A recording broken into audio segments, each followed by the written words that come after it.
Hello Gearspace, I'm François from Shakmat, direct live from Superbooth. Happy to be there, happy to be back, and we have some new stuff to show you here.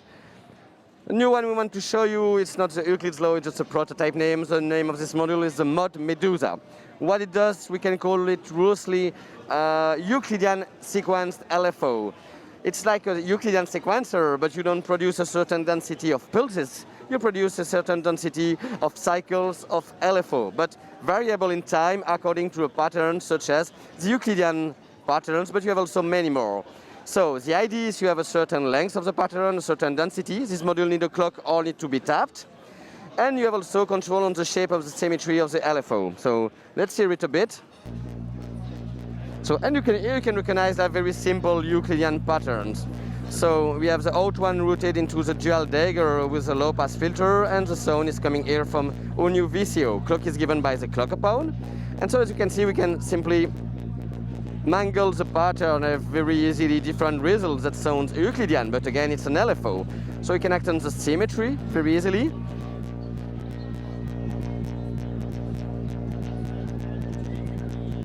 You have options on the length, which can go 1 to 8 or 9 to 16.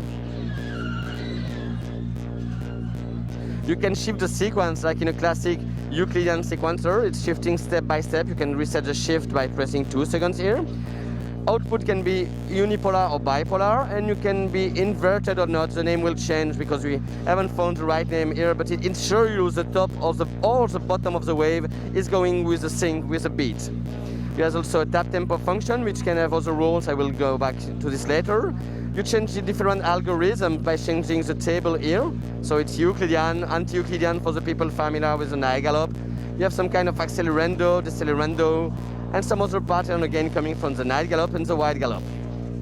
So what's peculiar with the module also is you have 4 different outputs, but just for, at the beginning, a very simple control. Actually, the outputs are linked in a mathematical or in a logical way. So for example, now we're using the compute mode. So the mode defines the way the outputs interact together.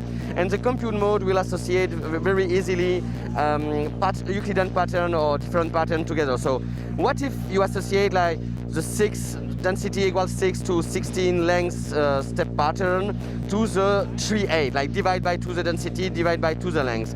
That's what you have here. That's what you have here, for example, and it gives you like, I know it's not the right word, but like polyrhythms with LFO, and you have 4 of them, which are all linked by logical or mathematical function, which give you like a pretty cool way to have a synced animation and to have a lot of different feeling of this animation with a few control. You can also decide to edit all the different LFO separately, and you have a non-volatile memory for that to keep the 4 settings inside the model.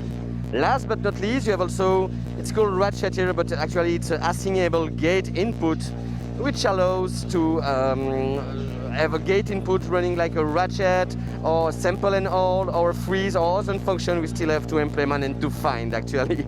So it's kind of a sequencer LFO which gives very intuitively results with timed LFO, variable time LFO quite easily. And I think it's pretty it. We're again very happy to be there. Thanks Gearspace, and see you next year.